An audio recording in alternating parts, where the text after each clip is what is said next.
Evet sevgili dostlar, sevgili arkadaşlar, yeni videoma hoş geldiniz. Bugünkü videomuzun konusu Nihat Kaya. Neden mi Nihat Kaya? Neden mi bu girişle geldim? Arkadaşlar bu girişle gelmemin en büyük sebeplerinden bir tanesi şu. Türkiye'de gelmiş geçmiş en büyük zafer kazanıldı. Bu zafer neydi?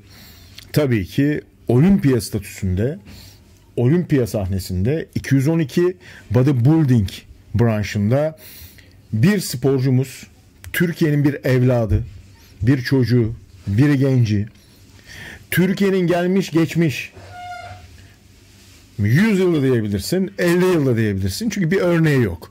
Olimpiya podyumunda top 4 yaptı arkadaşlar. Top 4. Benim gönlümden geçen ikincilik, üçüncülük vesaire ama bunu şimdi irdeleyeceğiz. Bunu nasıl irdeleyeceğiz? Çok basit. Çünkü buradaki kazanılmış hak gerçekten doğru bir hak. Üçüncü olabilir miydi? İkinci olabilir miydi? Çok zor. Olamazdı. Ama olmuş olduğu statü bizim Türkiye tarihinin gelmiş geçmiş en büyük zaferidir. Bundan sonrası süreci tamamıyla da ona ait. Bakalım inşallah sağlığı el verir. Disiplini, kariyeri, zihni el verir. İnşallah daha güzel bir noktada kendisini görürüz arkadaşlar. Evet, şimdi görmüş olduğunuz yan tarafta tekrardan videomuz mevcut. Bu videomuzda kim var arkadaşlar? Tabii ki sevgili dostlar, Sean Crowder. Bakalım podyumda ilk başta hemen şöyle bir izleyelim hafif. Sean nasıl geliyor, neler yapacak, nasıl bir formla gelecek? Gerçekten bu çok önemli sevgili dostlar. Özellikle podyuma gelir gelmez ilk duruşuyla beraber Sean Crowder'ı şöyle bir analiz edelim arkadaşlar. Görmüş olduğunuz gibi. Gerçekten bir mutasyon. İnanılmaz bir muscle maturity. İnanılmaz bir kas olgunluğu. Gerçekten podyumda görebileceğiniz, özellikle 1.56 boyunda, özellikle bu size'da efsane bir yaratık. Evet arkadaşlar, ikincilikle bitirdi. Biliyorsunuz zaten 212 kategorisini, bilmiyorsanız da bu videoyla beraber hemen öğrendiniz.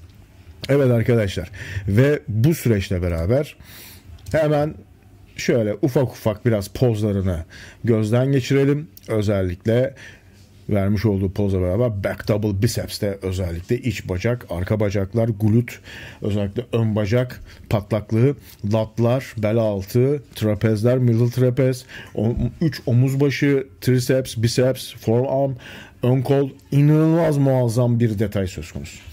Ve açık konuşmak gerekirse geçen seneki Sean'la şu anki Sean arasında dağlar kadar da fark var. Özellikle burada öyle bir kıstas yapmayacağım bu videoda. Fakat internet ortamında da, sosyal medyada, Instagram'da da zaten bunu konuşuyor. Özellikle yurt dışındaki influencerlar arkadaşlar. Bunu da üstüne basa basa dillendirmek istedim. Bununla beraber sevgili dostlar hemen sırt pozlamasına bakalım. Sırt pozlamasında da görmüş olduğunuz üzere Sean Crowder gerçekten muazzam bir görsel sergiliyor ve podyumda da arkadaşlar özellikle 4 kişi yan yana durduğu süreçte de muazzam bir kütle, zaten böyle baka kalıyorsunuz arkadaşlar, yani muazzam. Tabii ki buradaki Sean güzellemesi değil konu. Buradaki konu Nihat Kaya dördüncülüğe hakkıyla mı aldı? Hakkı yendi mi? Üçüncü olabilir miydi? İkinci olabilir miydi? Bu tarz özellikle söylemlerin önüne geçebilmek için özellikle karşımızdaki rakipleri de iyi görmek, iyi incelemek, iyi analiz etmek lazım. Özellikle abdominal pozlamasında ve ön bacak ayrımlarında ve detaylarda ve podyumdaki duruşuyla beraber Sean Crowder'da inanılmaz bir görsel şölen yaşattı arkadaşlar. Bütün dünyaya. Bu da üstüne basılacak, tek kelimeyle, tek cümleyle anlatılacak bir konu. Evet, özellikle Most Muscular pozunda da Sean Crowder'da inanılmaz ön plandaydı. Özellikle vücuttaki her bir kas ayrımının detayları mükemmel duruyor kısacası. Evet, şimdi gelelim, Sean podyumdan gidiyor ve esasında herkesin merak ettiği üçüncü Garcia. Garcia'nın özellikle nasıl durduğu ve podyumda gerçekten bu hak edip hak etmediği noktasında çok fazla tartışma da var. Fakat şunu söyleyebilirim. Bu boyda, bu ebatta, bu kas kütlesiyle adam Garcia'da inanılmaz yaratık gibi duruyordu arkadaşlar. Yani ben Garcia'yı ilk gördüğümde gerçekten yuh dedim. Bu noktada hatta ilk canlı yayında video anlatırken özellikle Nihat Kaya'nın üçüncülükte gözüküyor ama Dördüncü olamaz mı? Olabilir. Çünkü ilk podyumu, ilk tecrübe anı ve bu tecrübe anıyla beraber Garcia'nın özellikle kas kütlesiyle beraber, duruşuyla beraber görmüş olduğunuz üzere muazzam detaylar mevcut. Yani Garcia da boş bir sporcu değil. Brezilya'da arkadaşlar bu arada, bilginiz olsun. O da 3. oldu. Evet. Bununla beraber back double biceps'te bacak işleri, kalça, aynı zamanda arka bacak, ön bacak detayları ve patlaklığı, latlar, alt sırt, trapez, 3 omuz başı, özellikle triceps, biceps ve forearm'a baktığımız zaman mükemmel bir uyum döngüsü mevcut. Yani mükemmel bir uyum var bir kere arkadaşlar. Bu tartışılmaz. Evet. Bu da inanılmaz bir görsel şölen yaşatmalı değil bize. Tabii ki ben de isterdim Nihat bu adamı da geçsin. Ama Nihat, bana soracak olursanız, hemen hemen zaten önümüzdeki 2 yıl sonrasında olimpiyada top 2'lerden bir tanesi. Bunu neye göre konuşmamız lazım? Bunu o süreçteki nasıl gideceğine, bu işin disiplinin sürekliliğine ve aynı zamanda o süreçte kazanacağı kütleye. Şimdi birçoğunuz diyebilir ki işte Nihat da çok iyi. Tabii ki bu tartışılmaz.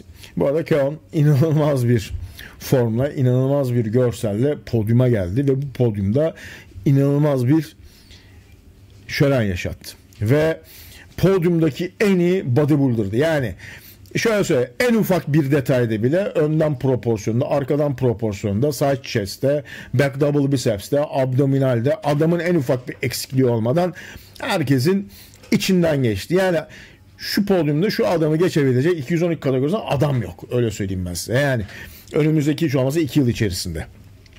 Buradaki süreci de, istikrarı da göreceğiz. Hadi bakalım. Görmüş olduğunuz üzere pozlamalarıyla beraber, detaylarıyla beraber arka bacak, özellikle glut, kalflar, özellikle ön bacak, omuz başları, biceps, triceps. Ya bana soracak olsan omuz başları daha iyi olabilir mi? Daha iyi olabilir. Özellikle vücutta büyük bir yorgunluk var mı? Baktığınızda ki anda büyük bir yorgunluk var. Ama bu süreç bakalım seneye nasıl gerçekleşecek? O da ayrı bir konu. Bırakacak mı? Devam edecek mi? Neler olacak? Hep beraber göreceğiz. Ama görmüş olduğunuz üzere adam 10 numara 5 yıldız hala devam ediyor yoluna. Ya söyleyecek pek fazla cümle yok. Çünkü adamın proporsiyonu çok iyi. Şu arka bacaktaki özellikle her bir kas ayrımına özellikle dikkat ederseniz ve iç bacağın o yoğunluğuna zaten her şey ortada. Yani şu back double biceps pozunda arka bacaktaki full detaylar, iç bacağın o kalınlığı ve aynı zamanda ön bacağın ve dış bacağın o kabarıklığı, o patlaklığı, latların duruşu, alt sırtın inanılmaz görsel şöleni, bununla beraber trapezin o yayvan hattı, omuz başlarının büyüklüğü, biceps ve triceps ve forearm'ın duruşu gerçekten bir bütün olarak karşımızda duruyor sevgili dostlar. Evet, bununla beraber tekrardan şöyle bir izleyelim. Ya arkadaşlar, muazzam bir görsel ya, müthiş. Evet, bu şekilde bir Most Muscular pozu veriyor kendisi ve mükemmel bir şekilde podyumu son görmüş olduğunuz vakum pozuyla beraber bitiriyor. Mükemmeldi. Yani daha ötesi yok. Şimdi Nihat Kaya podyuma geliyor. Bu ilk eliminasyondaki ilk görseli. İlk eliminasyonda gerçekten Nihat mükemmel bir performans, mükemmel bir formla çıktı. Ve burada da kendisini özellikle önden duruşta bir bakalım.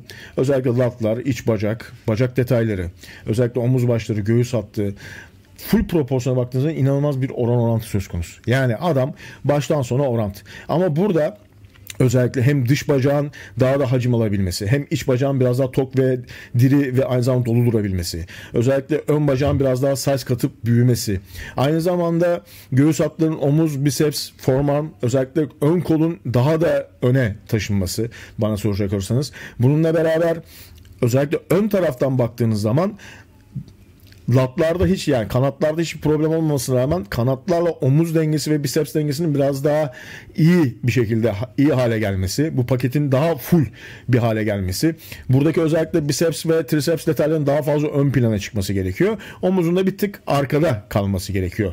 Bana soracak, yani omuz zaten detayları çok güzel ama bu size'da omuz daha ön planda. Bu sefer bir tık daha kolu ön plana çıkıp o orantıyı sağlamak gerekiyor demek istiyorum. Evet, bununla beraber poz geçişlerine baktığımız zaman Nihat'ın sevgili dostlar özellikle buradan önden biceps pozunu verdiğinde maalesef ki diyorum, esasında mükemmel duruyor, o apayrı bir konu, ama biceps detaylarının arka planda kalması ve buradaki o sululuğun daha da giderilmesi gerektiği ve bununla beraber o size'ın da artması gerektiğini dile getirmekte fayda var diye düşünüyorum arkadaşlar. Evet. Bununla beraber Nihat güzel bir, özellikle bu duruşta gerçekten Nihat kalça, arka bacak, kalflar, sırt detaylarını ve trapez detaylarını ve lat detaylarını çok güzel ön plana çıkartıyor. Ve çok güzel estetik bir duruş sergiliyor. Evet. İşte sevdiğim en güzel pozlardan bir tanesi side chest. Özellikle bu pozda göğüs, omuz detayları ve oran orantısı çok güzelken bicepslerin maalesef ki arkadaşlar bir tık arkada kalması, forearm'ın bir tık arkada kalması görüntüyü bozuyor mu? Bozuyor. Özellikle bu noktada Nihat'ın daha da dolması lazım. Bu Nihat'ın bu arada yapabileceği bir şey değil. Bu sürecin akabinde gerçekleşecek. Bu yaşla beraber o kas oranının artması ve kas doluluğunun artmasıyla alakalı olan bir şey. Yani Nihat zaten en güzel, en iyi formülle podyuma çıktı. Ben şu an neyi konuşuyorum? İlerleyen süreçte bu eksiklerin giderilip bu da nasıl olacak? O süreci tamamlamakla, istikrarla, disiplinle olacak. O istikrar zaten Nihat'ta yıllardır, 16 yaşından beri var. Devam edeceğine inanıyorum. İnşallah sağlık, sıhhatle daha da güzel yerlere geleceği gözüküyor. Evet. Pozlamaları gerçekten güzel. Çok özgüveni yerinde. Özellikle back double biceps'te görmüş olduğunuz üzere özellikle pozlamalarda biraz daha değişkenlik yapması lazım. Özellikle alt vücudunu daha iyi sergilemesi, iç bacakları özellikle daha belirgin hale getirmesi lazım. Bununla beraber arkadaşlar hem latları hem aynı zamanda alt sırtı daha da doldurması gerekiyor. Bununla beraber omuz başlarının daha da muscle machure'sının artması, bununla beraber biraz önce de söylemiştim, kol detayları, forearm vesaire devam ediyor. Özellikle sırtta inanılmaz güzel bir sırt pozlaması var. Bu sırt pozlamasıyla beraber de gerçekten inanılmaz ön plana çıkıyor. Herhangi bir eksiklik var mı bu görselde? Yok. Ama maalesef ki burada, şimdi bu pozda bir yanılgı var arkadaşlar. Özellikle buradaki poz detayını değiştirmesi lazım. Özellikle iç bacakları birbirine biraz daha yapışır halde daha da patlak hale getirmesi lazım ki alt vücutla üst vücut sırıtmasın. Şu anda görmüş olduğunuz üzere maalesef ki burada alt vücut sanki üst vücuttan ufakmış gibi gözüküyor. Ufak mı? Değil. Ama işte buradaki o yanılgı kapatılması gereken bir yanılgı arkadaşlar. Bunu da unutmayın. Evet. Burada çok güzel bir Most Muscular pozuyla beraber de abdominalleri de çıkartarak çok güzel bir şekilde süreci tamamlıyor sevgili dostlar. Evet. Gerçekten çok şık, çok güzel, çok zarif, çok estetik ve müthiş bir formla Nihat Kaya'yı podyumda izledik. Ve grup pozlamaları geliyor. İlk grup pozlamalarında ilk eliminasyon, işte süreç bu. İlk eliminasyonda özellikle sıralamada bu sevgili dostlar. Özellikle burada üçüncülüğü koruması, özellikle Keo'nun 1. sıraya alması, yanında Shaun'un 2. sıraya alması. Sıralamaya göre de bakıldığında Nihat'ın üçüncülükte durması, Garcia'nın da dördüncülükte durduğunu görüyoruz. Fakat burada şöyle bir durum var. Burada hemen şöyle değiştirelim. Burada Keon'la Shaun'u kapıştırıyorlar ve burada Keon olduğu yerde dururken Shaun'u da başa alarak Shaun'u esasında 1. burada Keon'u 2. Bu sefer tekrardan Nihat'ı 3. sıraya alıyorlar. Bunu neden mi söylüyorum? Şimdi birazdan tekrardan şöyle izleyelim görselleri arkadaşlar. Pozlamalar veriliyor. Pozlamalar devam ediyor.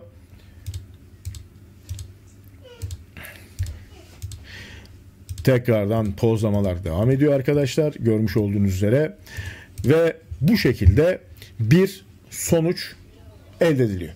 Yani ilk skala şu anda görmüş olduğunuz sıralamayla bitiyor. Yani şu andaki sıralama ne? Biraz önceki yarım kalmıştı sözüm. Burada Shaun 1'de, Keon 2'de, Garcia 3'te, Nihat 4'te duruyor arkadaşlar. Sıralama bu. Ve sürekli Shaun ve Keon arasında bir çekişme söz konusu. İnanılmaz bir çekişme söz konusu. Ve bu şekilde ilk sıralama, ilk süreç tamamlanıyor. Ve geliyoruz Olimpiya ana podyumuna. Evet, Olimpiya ana podyumunda da görmüş olduğunuz üzere bu sefer Keon'u tekrar ortaya, Shaun'u yana, Nihat'ı üçüncülüğe ve Garcia'yı dördüncülüğe alıyorlar. Ve burada da tekrardan kıstas ve süreç ve o savaş devam ediyor. Evet, burada özellikle önden kanat pozlamasında görmüş olduğunuz üzere gerçekten 7 numara muazzam duruyor. 4 numara da muazzam duruyor. Yani her bir sporcu birbirinden kat kat ve iyi duruyor sevgili dostlar. Şuraya bakar mısınız? Yani şu andaki görselde bence müthiş bir görsel. Çünkü neden mi? Olimpiya podyumundasın. Türk sporcusun. Dünyanın en iyi 212 şampiyonuyla yan yana saç çez pozu veriyorsun. Bundan daha mükemmel bir şey olabilir mi? Daha mükemmel bir şey olabilir mi? Bence olamaz. İşte burada da Garcia ile Nihat'ı kıyasladığınız zaman aradaki size farkı ve hacim farkı inanılmaz ortaya çıkıyor. Bu esasında Garcia'nın yaşıyla alakalı. Yani bana soracak olsanız yani Garcia denen adam Nihat'ın yaşındayken 5 para etmez bir adamdı. Yani size olarak vesaire, ama şu anda Nihat bu evreye geldiği için Nihat'ın da Garcia'yı geçmesi gerekiyor. İşte buradaki süreçte zamanla kapatılacak bir süreç.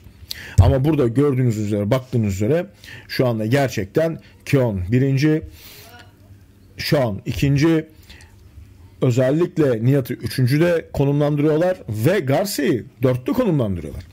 Ama bu süreç ondan sonrasında tekrardan değişiyor. Özellikle back double biceps pozlamasına bakıldığında yani Keon inanılmaz gözüküyor. Shaun kırdım yani, özellikle arkadaşlar şu detaylarda bakıldığı zaman zaten Nihat'ın hakkının yenmediğini görüyorsunuz. Özellikle bu pozlamada özellikle Garcia'nın o doluluğu, o tokluğu, ki bence Garcia'nın pozlamaları 5 para etmezdi. Ben hiç beğenmedim. O da apayrı bir konu. Ama Nihat'ın pozlamaları daha iyi olmasına rağmen size ve kütle bakımından Garcia maalesef ki Nihat Kaya'yı geçiyor arkadaşlar. Özellikle omuz başlarının doluluğu, trapezin doluluğu, o kuruluk ve ciddi anlamda aralarındaki en kuru olmayan, sulu gözüken de Nihat Kaya. Burada şöyle bir olay var. Nihat bir tık daha kuru olsa, o riski alsa, bana soracak olursanız Garcia'ya geçebilirdi estetiklik bakımından. Ama bu noktada şu formda kıyasladığımız zaman arkadaşlar Garcia kütle bakımından direkt olarak Nihat Kaya'nın önünde. Evet. Burada sırt pozlamasını görüyoruz. Garcia'nın sırt pozlaması bana soracak olan rezalet. Ama kütleye baktığınız zaman, alt üst dengesine baktığınız zaman inanılmaz iyi duruyor. Şimdi bakın. Garcia'nın alt bölgesine bakın. Üst bölgede inanılmaz oran orantı var. Bakın. Keon'a bakın. Oran orantı. Bakın oran orantı. Ama Nihat'a geldiğiniz zaman şunu diyorsunuz. Ya burada bir eksiklik var arkadaş. Üst öküz gibi. Ama altta bir ufak hacim sorunu var. Gözüküyor. Bu duruş problemi olabilir, poz problemi olabilir, yanlış pozlama olabilir, sırtını çok fazla açıyor olabilir. Anlatabiliyor muyum? Sonuçta orası Olimpiya, zorlayabildiği kadar zorluyor. Bunlar onun hatası değil bu arada. Bu sürecin hatası esasında. Evet. Ve bununla beraber geliyoruz diğer pozlamamıza. Ve burada Garcia ile Shaun'u görüyorsunuz zaten arkadaşlar. İkisi de kütle canavarı. Muazzam duruyorlar. Ve burada en tok, en böyle flu duran da Nihat Kaya. İşin gerçeği bu. Nihat vedarı iftarımız ve Nihat müthiş bir iş sergiledi. Bu da tartışılmaz. Ama sürece baktığınız zaman arkadaşlar sürecin gösterdiği de bu. Mükemmel bir zafer örneği bile yok. Evet, görmüş olduğunuz üzere. Evet arkadaşlar. Gelelim, burada direkt olarak finaldeki pozlamalar mevcut. Garcia'nın pozlaması mevcut. Duruşu. Keon geliyor. Ve burada da Nihat'ın Olimpiya pozlaması var. Temel anlamıyla sonuna kadar Nihat'la alakalı olan bütün düşüncelerimi zaten size anlattım. Eksikleri anlattım. Olması gerekenleri anlattım. Daha nasıl düzgün durabileceğini anlattım. Temel anlamıyla hemen hemen her şeyi size sundum arkadaşlar bu videoda. Özellikle Bu videoda özellikle Nihat'ın pozlamaları gerçekten çok iyi. Ve burada da Nihat'la alakalı konuyu devam ettireceğim. Yalnız burada kısa bir ara vereceğim arkadaşlar. Beni dinlemenizi istiyorum. Bu pozlamada da kalsın. Evet arkadaşlar, bu videoyu geç yaptım. Kusura bakmayın çünkü babamı hemen acil olarak hastaneye kaldırdım. Hastaneye kaldırdığım süreç içerisinde 9 saatlik bir beyin ameliyatı sonrasında sevgili dostlar babamı hastanede odasına aldık. Maalesef ki akli denge problemi ve aynı zamanda hafıza problemleri mevcut. Ve bu süreçle alakalı da ciddi anlamda sıkıntılar yaşamama rağmen bu süreçte şu videoyu bir şekilde bitireyim, bir şekilde halledeyim, size sunayım istedim. Onun için de bu videoyu sizlerle paylaşıyorum. Eksiklerim olabilir, cümle hatalarım olabilir. Kusura bakmayın arkadaşlar. Sebebi sonucu bu olduğu için, izahını yapmak zorunda kaldığım için bu konuşmayı yapıyorum. Özellikle Instagram'da ve sosyal medyada özellikle danışanlarıma da buradan ufak bir duyuru yapayım. Özellikle yeni paket alanlar bana muhakkak mail hesabına ulaşsınlar. Olmuyorsa internet hesabımda, daha doğrusu internet sayfamda zaten cep telefonu numaram mevcut. Oradan bana WhatsApp'tan da paket alanlar bana ulaşabilir. Ve bu süreç içerisinde gün içerisinde yine en kötü ihtimalle bütün danışanlarıma ben WhatsApp üzerinden dönüş yapıyorum arkadaşlar. Bunun da buradan net bir şekilde bilgisini vermek istiyorum. Onun için tekrar geçeyim. Babamın rahatsızlığından dolayı, ameliyat sürecinden dolayı onunla ilgilenmek zorunda kaldığım için hem uykusuzum hem yorgunum ve buna rağmen şu videoyu tamamladım. Umarım hoşunuza gitmiştir sevgili dostlar, sevgili arkadaşlar. Hepinize sağlıcakla kalın diyorum. En son olarak da size finaldeki şu görseli göstermek istiyorum. Özellikle Nihat Kaya 4. podyumda sıralamasını alırken, madalyasını alırken gerçekten canı çok sıkkın. Büyük ihtimalle kendisi böyle bir sonuç beklemiyordu. Ama şunu canı gönülden söyleyebilirim. Gerçekten hak etmiş olduğu, gerçekten hak ettiği bir sonucu aldı. Bunu da size videonun başlarında zaten yeterince izah ettiğimi de düşünüyorum. Evet, canı çok sıkkın. Çok buruk duruyor. Daha farklı bir derece düşünüyordu.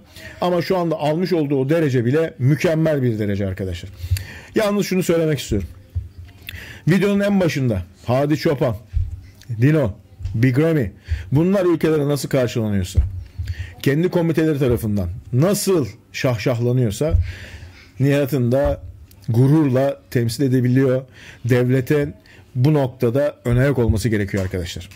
Devletin bu işe el atması gerekiyor arkadaşlar. Devletin bu ve benzeri gençleri boşlamaması gerekiyor arkadaşlar. Bunu çok fazla dinlendireceğim gibi gözüküyor. Şimdiden hepinize güzel istirahatler diliyorum. Umarım videomu beğenmişsinizdir. Videomu beğendiyseniz beğenmeyi, kanalımı takip etmiyorsanız takip almayı ihmal etmeyin. Herkese kolay gelsin.